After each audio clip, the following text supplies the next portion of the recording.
Hey. All right. So yesterday we went to this place where the kids got to swim with stingrays. We didn't all get to do it because it was really, really, really expensive. So the kids got to do it. And one thing I noticed, I actually didn't notice this till we got home. I mean, I noticed it going on, but I didn't remember it in the context of the video I did yesterday, which is called Too Sexy for God, ? There was a couple of other adults that were going, and one of the adults was this young woman. She probably was maybe 20, 22, tops. She's a very young woman. And she put her wetsuit on. Everybody had to put wetsuits on, and everybody was very glad at that point that I was not going to be doing it because I did not want to wear a wetsuit. But she went to put her wetsuit on, and, they zip all the way up like this, and she came out like unzipped here.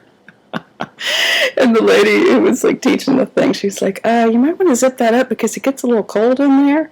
And so the lady zipped it up some, but it was still kind of open a crack. And then by the time she was in with the stingrays, she actually had it was like the incredible, the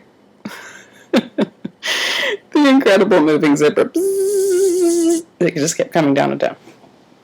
Anyway, I thought it was kind of funny in the light of what we were talking about yesterday. And when I thought about it this morning, I thought, it didn't offend me in any way. I just sort of thought, she doesn't need to do that. But she's a very cute girl. She doesn't need to be showing all of her stuff like that. People will objectify themselves and in an attempt to feel powerful. But an object has only so much power for so long of a time. If you look at a child with a toy, that child gets a little tired of the toy after, I don't know, it depends on the child, a day or a week, an hour, and it depends on the toy too. So you don't want to be just a toy or a plaything or a thing at all. A being is much more powerful than a thing. Anyway, so God bless that girl. Oh no, she couldn't help. She wanted to look sexy in her diving suit. What can you say? Let's see what else. Saw Dr. Scott talking about blessed men go through valleys of weeping. And he kept making the point, and I think Pastor Scott's made this point before a few times too, that you go through the valley of weeping. You don't camp out in it.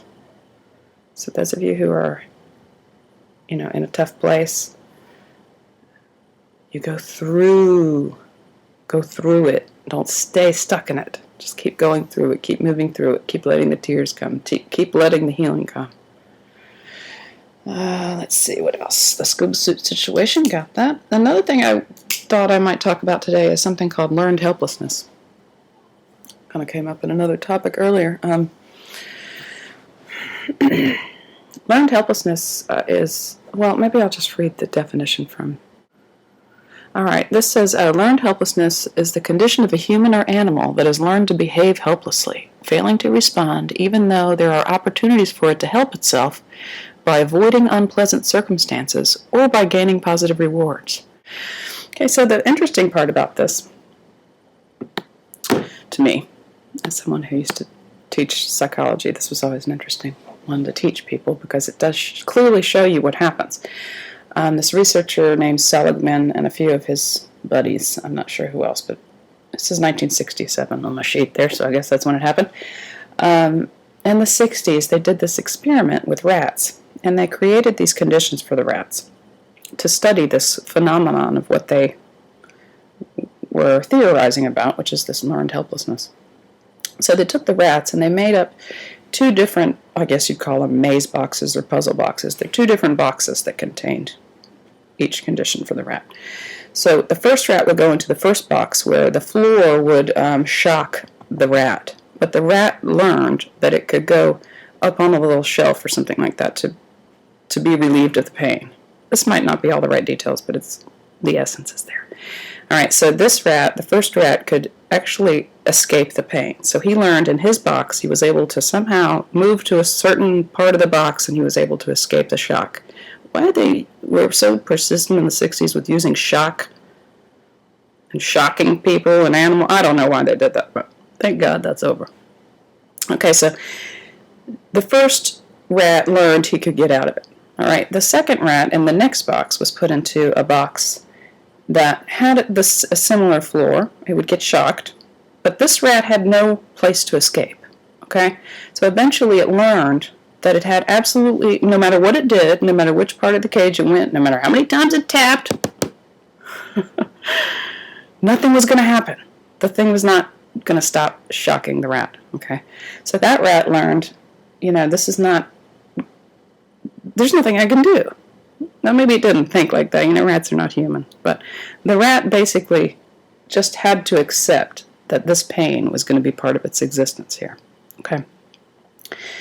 So then they take the rats, after they condition them in the rat boxes, they take the first rat and they plop him in a bathtub filled with water. And the first rat, remember, has learned he can escape it. So he paddles and paddles and paddles and paddles and paddles and paddles and paddles and paddles and paddles and paddles and paddles and paddles. Keeps on paddling for dear life, thinking, I'm going to get out of this, I'm going to get out of this. Paddle, paddle, paddle, paddle, paddle, paddle, paddle.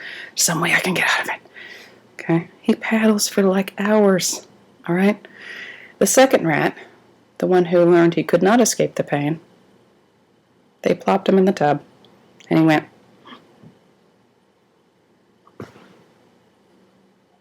And just sort of died.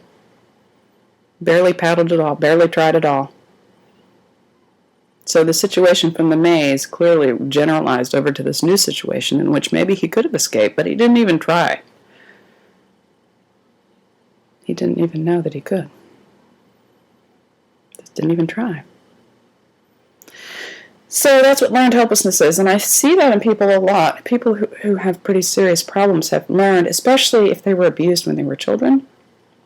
People learn as children, like, there's nothing I can do. If I do this, I get punished. If I do this, I get punished. Go left, punished. Go right, punished. Sit still, punished. So punished. Whatever that means for that person, if it's being beaten or, verbally abused or whatever. They learn that there's nothing they can do. So when they get to be adults, sometimes people don't realize that they're not children anymore. You're not a child anymore. You don't have to sit there like little Jimmy sitting there taking the abuse. You just don't have to. You can walk away from that situation and start a new life. You can do something new. You're not a child. You're not a helpless child. You're not helpless. So you may have learned this feeling of helplessness along the way, some of you. Most of you, I don't know. Everybody has some problems. I don't know if helplessness is one of yours or not, but most of the people I've seen that have, clinical issues have a sense of this. They have a sense that no matter what I do, I'm doomed. And that's not true. There is help. There are new things to try. Okay, so that's learned helplessness. And then I just wanted to shout out to a hippie that I know, or I'm getting to know. You seem a little sensitive about maybe getting blocked or something, but you're going to have to really be really rude to me for me to block you. I mean, you're going to have to say something really blasphemous or terrible, and then you'll be blocked. But hopefully, if you're just going to tease me about a Van Halen song, I am like a Van Halen lady, so I was listening to a little 1984 earlier, and I thought that song was pretty hilarious. It's really funny.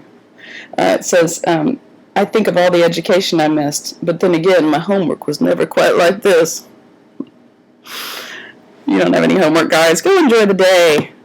It's a beautiful day. Here, look. It's like sunny here. I don't know what I'm doing inside this house. I gotta go. I hadn't heard that song in a long time. I forgot about those drums. Who was that? Get out of the shot, dude.